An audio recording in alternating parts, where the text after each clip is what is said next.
ይህ ዲደብሊው ነው። ዲደብሊው ከመሃል አውሮፓ በየዕለቱ የሚያሰራጨውን ዝግጅት ማሰማት ይጀምራል። ረቡዕ ነሐሴ 8 2011 ዓ.ም ጤና ይስጥልኝ አድማጮቻችን እንደምናመሻችሁ። ለምሽቱ የዓለም ዜናዎች ሸዋዬ ለገሰ ተዘጋጅታለች። ስርጭቱን በመምራት ደግሞ ሂሩት መለሰ አብሬያችሁ አመሻለሁ። አብራችሁን ቆዩ። የዓለም ዜና፣ የዜና መጽሔት እንዲሁም ሳምንታዊዎቹ ከኢኮኖሚው ዓለምና ሳይንስና ህብረተሰብ ዝግጅቶች በምሽቱ ቆይታችን ይቀርባሉ። በኢትዮጵያ ያለ ዕድሜ ጋብቻና የሴቶችን ግርዛት ለማስቆም የተቀረጸው ፍኖተ ካርታ ዛሬ ይፋ ሆኗል። የኮሌራ ወረርሽኝ በሐረሪ ክልላዊ መስተዳድር መከሰቱን የክልሉ ጤና ቢሮ አስታውቋል። እነዚህና ትናንት ይፋ የተደረገው የዘንድሮ የ12ኛ ክፍል ብሔራዊ ፈተና ውጤትና ተያያዥ ጉዳዮች እንዲሁም ተቀባይ ያጡት በሜዲትራኒያን ባህር ላይ የሚገኙት 500 ስደተኞች ሁኔታ የምሽቱ ዜና መጽሔት የሚቃኛቸው ጉዳዮች ናቸው። ሳምንታዊው ከኢኮኖሚው ዓለም የደቡብ ክልል የዕዳ ቀውስ ላይ ያተኩራል። ሳይንስና ቴክኖሎጂ ደግሞ የሰው ልጅ በበረዶ ዘመን በተራራማ ቦታዎች ይኖር እንደነበረ ያረጋገጠውን አዲስ የምርምር ውጤት ያስቃኘናል። እነዚህ ዝግጅቶቻችን በራዲዮ በ13780 ኪሎ ሄርዝ 22 ሜትር ባንድ እና በ11995 ኪሎ ሄርዝ 25 ሜትር ባንድ፣ በሳተላይት ደግሞ በአረብ ሰዓት በድር 4 በ11996 ሜጋ ሄርዝ DWA2 26 ዲግሪ ኢስት ሆሪዞንታል እንዲሁም በናይል ሳት 201 ዲግሪ ዌስት ቨርቲካል በ11976 ሜጋ ሄርዝ DWA2 ላይ ፈልጉን። በኢንተርኔትም ከድረገጻችን ወይንም DW Amharic በተባለው አፕሊኬሽን በተንቀሳቃሽ ስልክና ታብሌትም እንገኛለን። DW Amharic የፌስቡክ አድራሻችን ነው። የቀጥታ ስርጭታችን ሲተላለፍ በፌስቡክ ማዳመጥ ትችላላችሁ። አዲስ አበባ ላይም በኢትዮ ኤፍኤም 107.8 ስርጭታችን በቀጥታ ይደመጣል። የተላለፉ ዝግጅቶቻችንንም በቴሌግራም እንደዚሁም በሳውንድ ክላውድ ላይ ይገኛሉ። ለሁሉም አብራችሁን እንድትቆዩ በድጋሚ እየጋበዝኩ ወደ ቀዳሚው የዓለም ዜና ወስዳችኋለሁ። ሸዋዬ ታቀርበልናለች። የዲደብሊው ዜና። ጤና ይስጥልኝ አድማጮች። በቅድሚያም ዋና ዋና ዜናዎቹ በአማራ ክልል ደቡብ ጎንደር ዞን ከሰሞኑ በጎርፍ በተጥለቀለቁ አካባቢዎች ለሚገኙ ወገኖች አስፈላጊውን እርዳታ ለማድረስ መንገዱ ባለው ከባድ ችግር ምክንያት እስካሁን አለመቻሉ ተነገረ። በአካባቢው 2300 ሄክታር መሬት በውሃ የተሸፈነ ሲሆን ጎርፍ በፈጠረው ጉድጓድ ውስጥ ገብተው 2 ሰዎች ሕይወታቸው ማለፉን የክልሉ የአደጋ መከላከል ምግብ ዋስትና ልዩ ድጋፍ የሚሹ አካባቢዎች ማስተባበሪያ ኮሚሽን የህዝብ ግንኙነትና ኮሚኒኬሽን ዳይሬክተር አስታውቀዋል። በሐረሪ ክልላዊ መስተዳድር የኮሌራ ወረርሽኝ መከሰቱን የክልሉ የጤና ቢሮ አስታወቀ። ምርመራ ከተደረገላቸው 11 ሰዎች 6ቱ በበሽታው መያዛቸው መረጋገጡን የሐረሪ ክልል ጤና ቢሮ የህዝብ ግንኙነትና ጤና ኮሚኒኬሽን ኃላፊ አቶ ሬድዋን መሐመድ ለዶይቼ ቬለ ገልጸዋል። ደቡብ ሶማሊያ ውስጥ በሚገኝ የመንግስት ወታደራዊ የጦር ሰፈር ላይ በደረሰ የቦምብ ፍንዳታና የተኩስ ጥቃት የሰዎች ህይወት መጥፋቱን የአካባቢው ነዋሪዎችና ባለስልጣናት አስታወቁ። ዜናው በዝርዝር በአማራ ክልል ደቡብ ጎንደር ዞን ሰሞኑን በጎርፍ በተጥለቀለቁ አካባቢዎች ለሚኖረው ህዝብ እርዳታ ለማድረስ አለመቻሉን የአማራ ክልል የአደጋ መከላከል መስሪያ ቤት አስታወቀ። የአማራ ክልል የአደጋ መከላከል ምግብ ዋስትና ልዩ ድጋፍ የሚሹ አካባቢዎች ማስተባበሪያ ኮሚሽን የህዝብ ግንኙነትና ኮሚኒኬሽን ዳይሬክተር አቶ ኢያሱ መስፍን ለዶይቼ ቬለ እንደገለጹት ተረጂዎች ወደሚገኙበት አካባቢ የሚያደርሰው መንገድ በመበላሸቱ መስሪያ ቤታቸው እርዳታ ለማድረስ አልቻለም። የአደጋ መከላከል ለአደጋው ለተጎዱ አካላት ድጋፍ ለመስጠት ዝግጅቱን ጨርሶ ወደ ቦታው እየተንቀሳቀሰ ነው የሚገኘው። ነገር ግን ድጋፉን ለመስጠትና የተለያዩ ስራዎችን ለመስራት መንገዱ በጣም ከፍተኛ ችግር ያለበት በመሆኑ መንገዱ እንዲሰራ ከክልሉ መንግስት ጋር ተነጋግሮ ክልሉ መንግስት መንገድ ስራ መንገዱን ለመስራት በዝግጅት ላይ ነው ያለው። እንዲያም ሆኖ ከሌሎች መንግስታዊና መንግስታዊ ካልሆኑ ድርጅቶች ጋር በመተባበር እስካሁን 6 ጀልባዎችና 4 የመጠለያ ድንኳኖችን ተክሎ ችግረኞችን እየረዳ ነው።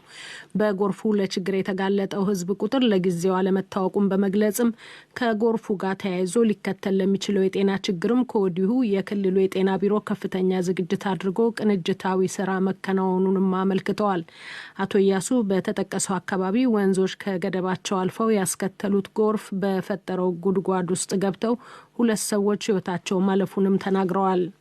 ወደ ሌላ ቦታ ሊጓዙ የነበሩ ሰዎች በሚመጡበት ጊዜ 2 ሰዎች ጎርፉ በፈጠረው ጉድጓድ ውስጥ ገብተው ሞተዋል። ስለዚህ በርካታ ማሳዎች ማለትም 2300 ሄክታር መሬት በጎርፍ ተይዟል።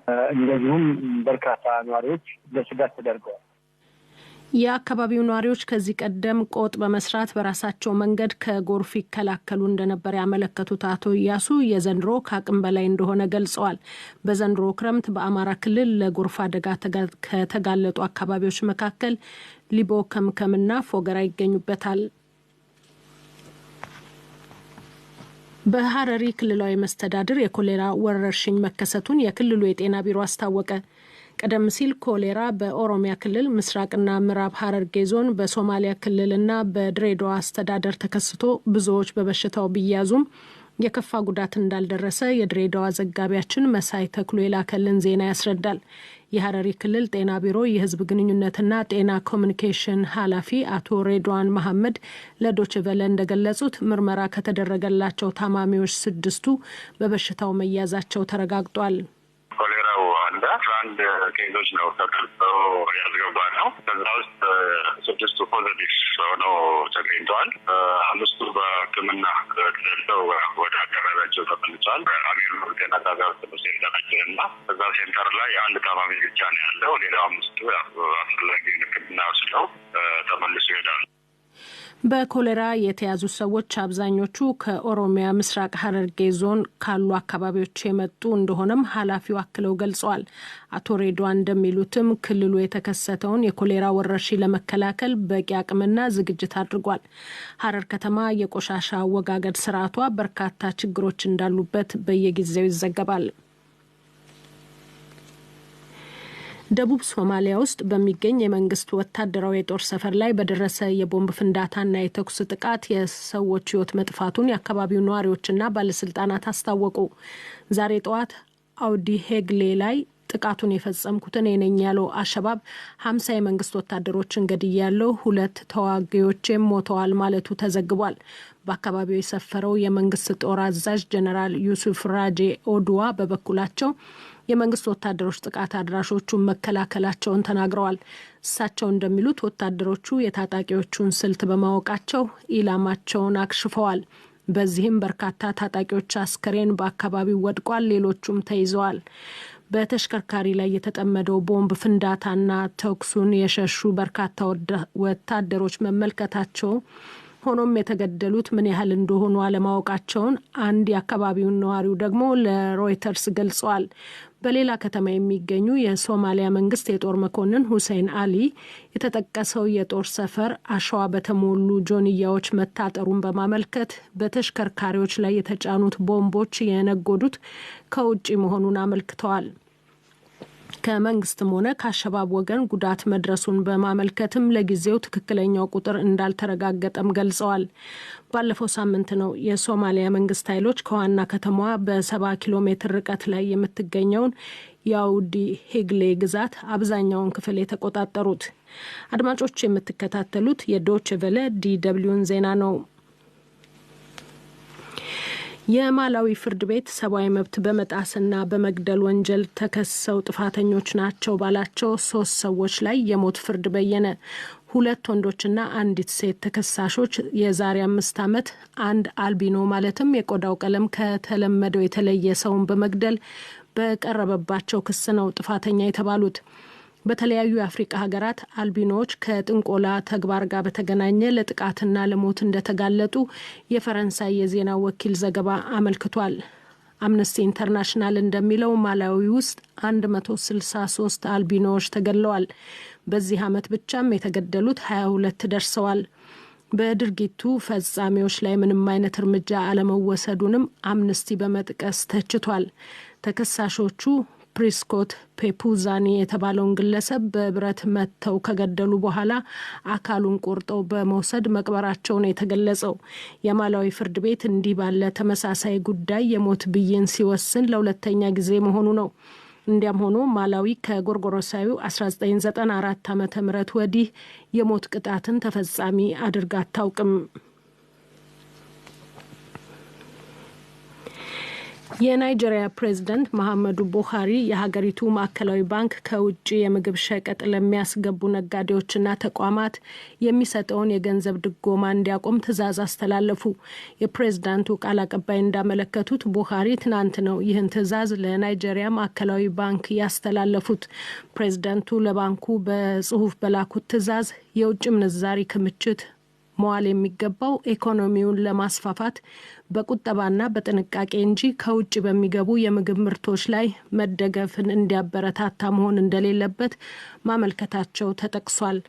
የፕሬዝዳንቱ እርምጃ ባንኩ በገለልተኝነት ስራውን አያንቀሳቅስም የሚል ትችት ቢያስከትልም የባንኩ ኃላፊዎች አስተያየት እስካሁን አልተሰማም።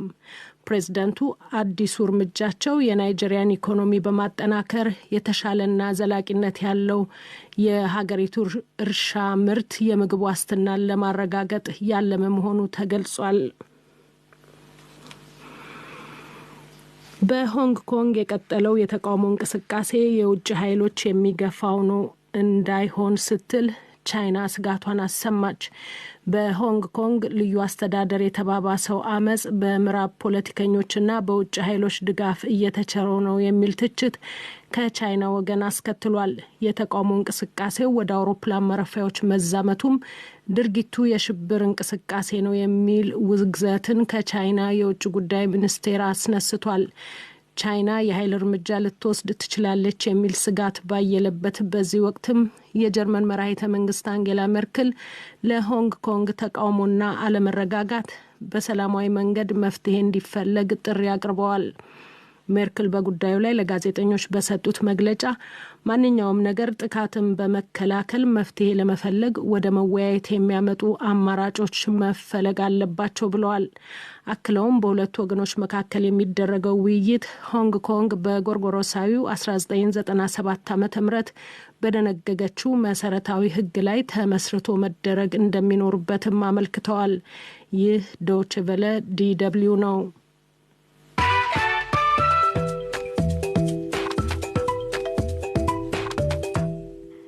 የዓለም ዜናዎቹን ለማጠቃለል ዋና ዋናዎቹን በድጋሚ እንሆ። በአማራ ክልል ደቡብ ጎንደር ዞን ከሰሞኑ በጎርፍ በተጥለቀለቁ አካባቢዎች ለሚገኙ ወገኖች አስፈላጊውን እርዳታ ለማድረስ መንገዱ ባለው ከባድ ችግር ምክንያት እስካሁን አለመቻሉ ተነገረ።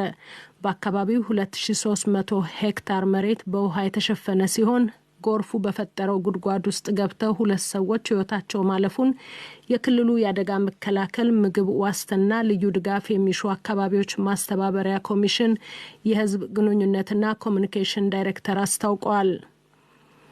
በሐረሪ ክልላዊ መስተዳደር የኮሌራ ወረርሽኝ መከሰቱን የክልሉ የጤና ቢሮ አስታወቀ። ምርመራ ከተደረገላቸው 11 ሰዎች 6ቱ በበሽታው መያዛቸው ተረጋግጧል። ደቡብ ሶማሊያ ውስጥ በሚገኝ የመንግስት ወታደራዊ የጦር ሰፈር ላይ በደረሰ የቦምብ ፍንዳታና የተኩስ ጥቃት የሰዎች ሕይወት መጥፋቱን የአካባቢው ነዋሪዎችና ባለስልጣናት አስታወቁ። ዜናው በዚሁ አበቃ።